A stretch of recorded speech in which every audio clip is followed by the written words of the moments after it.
वक्फ है क्या? वक्फ एक फरीजा है। हर मुसलमान के लिए जो जिसकी जो हैसियत है वो अपनी हैसियत के हिसाब से अपनी प्रॉपर्टी को या किसी भी चीज को अल्लाह की राह में वक्फ करता है। कि 90% लोग ये नहीं बता पाएंगे मुसलमान के अलावा कि पाकी और नापाकी क्या होती है, तो आप वक्फ को क्या जानेंगे?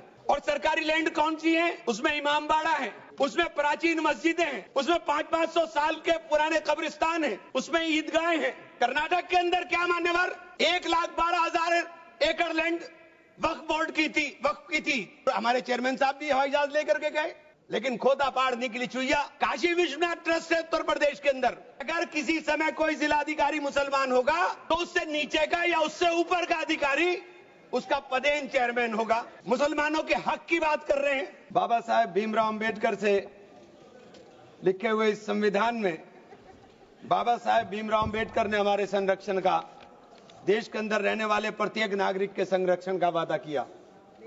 बाबा साहेब ने कहा राजनीतिक लोकतंत्र तब तक नहीं टिक सकता जब तक उसके आधार में सामाजिक लोकतंत्र न हो, और सामाजिक लोकतंत्र का अर्थ है एक ऐसी जीवन शैली जो स्वतंत्रता, समानता और बंधुत्व के जीवन के सिद्धांतों के रूप में मान्यता देती है। मान्यवर, वक्फ बिल ला करके जिन्होंने इस वक्फ बिल को ड्राफ्ट किया, मुझे बड़ा ताज्जुब होता है बार बार वक्फ के बारे में आपको जानकारी। वक्फ है क्या? वक्फ एक फरीजा है।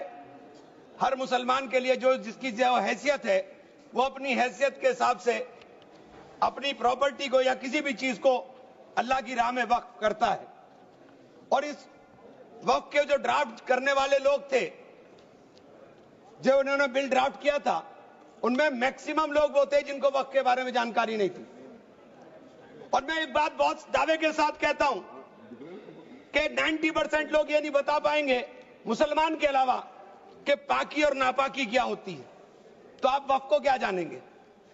ये जो बार बार कह रहे हैं कि मुस्लिम में सदस्य, गैर मुस्लिम सदस्य शामिल होने चाहिए, नहीं होने चाहिए, वक्फ को मुसलमान समझता है, जानता है, इसकी जो जरूरत है उसको पहचानता है, इसलिए इस बात को कहा जा रहा है। वरना सारा प्रबंधन जो वक्फ बोर्ड का है वो तो सरकारों के ही हाथ में है। लेकिन इसमें जो सबसे बड़ी बात है कि बार बार ये शोर मच रहा है, जेडीयू भी कहती है, टीडीपी भी कहती है और सहयोगी दल भी कहते हैं कि हमने वक्फ बाय यूजर को खत्म कराने का काम कर दिया। माननीय अध्यक्ष जी, मैं इसकी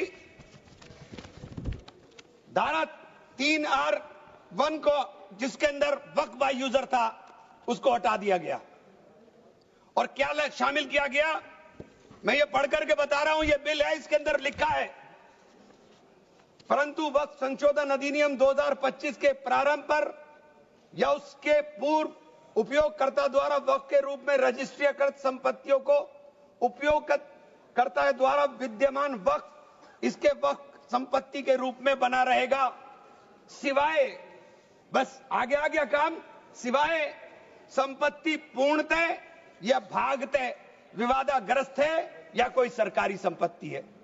माननीय सभापति महोदय, 2005-06 में विभिन्न राज्य के बोर्डों द्वारा सच्चर कमेटी के समक्ष ये कहा गया, दिल्ली में 316, राजस्थान में 60, कर्नाटक में 42, मध्य प्रदेश में 53, उत्तर प्रदेश में 60, उड़ीसा में 53 ऐसी प्रॉपर्टी हैं जिनके ऊपर सरकार के कब्जा किया हुआ है। इसके बाद जब ये लागू हो जाएगा तो इसके ऊपर से वक्फ का अधिकार खत्म हो जाएगा। दूसरी चीज मैं कहना चाह रहा था, जब आपने सिवाय संपूर्ण और पूर्णतः लिखा और या भागतः लिखा, तो आपने पूरी तैयारी कर करके लिखा। उत्तर प्रदेश इसका सबसे बड़ा उदाहरण है। उत्तर प्रदेश में 11,400 हेक्टेयर लैंड वक्फ की, 14,000 हेक्टेयर में से 14,500 में से 11,500 हेक्टेयर लैंड को सरकारी घोषित कर दिया गया है। 78% लैंड को सरकारी बता दिया गया है। और सरकारी लैंड कौन सी है? उसमें इमाम बाड़ा है, उसमें प्राचीन मस्जिदें हैं, उसमें 500-500 साल के पुराने कब्रिस्तान हैं, उसमें ईदगाहें हैं। गांव-गांव के अंदर बनी हुई मसाजिद हैं और आप कह रहे हैं कि आपने वक्फ बाय यूजर खत्म करा दिया। ये इतना बड़ा हथियार दे दिया कि आप जाइए लड़ते रहिए। इसके साथ ही इन्होंने कहा कि साहब अब जब कोई विवाद पैदा होगा तो उस विवाद की स्थिति में डेजिग्नेटेड ऑफिसर उसको सुनने का काम करेगा और वो तय करने का काम करेगा कि ये प्रॉपर्टी किसकी है। लेकिन वो तय कब करेगा इसकी कोई समय सीमा नहीं, और जब तक वो तय नहीं करेगा वो प्रॉपर्टी का मालिक सरकार रहने का काम करेगी। तो 11,500 हेक्टेयर लैंड तो उत्तर प्रदेश के अंदर, और कर्नाटक का विवाद सबके सामने है। बड़ा शोर मचा था कर्नाटक में, मैं गया कर्नाटक के अंदर क्या मान्यवर 1,12,000 एकड़ लैंड वक्फ बोर्ड की थी, जिसके अंदर से 71,000 एकड़ लैंड का अलॉटमेंट सरकार ने कर दिया और 19,000 और 20,000 के बीच में वहां के जो दरगाहों के या मुतवल्ली थे उन्होंने अपने परिवारों में बांट लिया। तो ये जो हंगामा बचा, 1999 में एक आदेश आ गया वक्फ ऑलवेज वक्फ, तो ये पुराना आदेश नल एंड वाइड हो गया। सरकारें भाजपा की भी रही, कांग्रेस की भी रही, दोनों सरकारों ने नोटिस इश्यू किए। मैं उन नोटिस की कॉपी भी लेकर आया था। दोनों सरकारों ने नोटिस इश्यू किए, लेकिन जेपीसी ने हंगामा उतरा तो सब हमारे चेयरमैन साहब भी हवाई जहाज लेकर के गए, लेकिन खोदा पहाड़ निकली चुईया, वहां कुछ मिला ही नहीं, वहां कुछ नहीं मिला। इसी तरह से कहना चाहता हूं कि ये जो विवाद वाली स्थिति में आपने डेजिग्नेटेड ऑफिसर का प्रावधान किया, लेकिन उसके सामने ये नहीं लिखा कि ये कब तक तय करेगा। और आप बार बार कहते हैं कि साहब ये जो इसका संरचना होगी, इसकी 22 मेंबर वक्फ काउंसिल में होंगे, उसके अंदर 22 मेंबर में 10 मेंबर मुसलमान होंगे, सही है, 2 महिलाएं होंगी, सही है, लेकिन 12 मेंबर उसके अंदर नॉन मुस्लिम हो जाएंगे। वक्फ बोर्ड के अंदर पूरा का पूरा बहुमत गैर मुस्लिम भाइयों का हो जाएगा।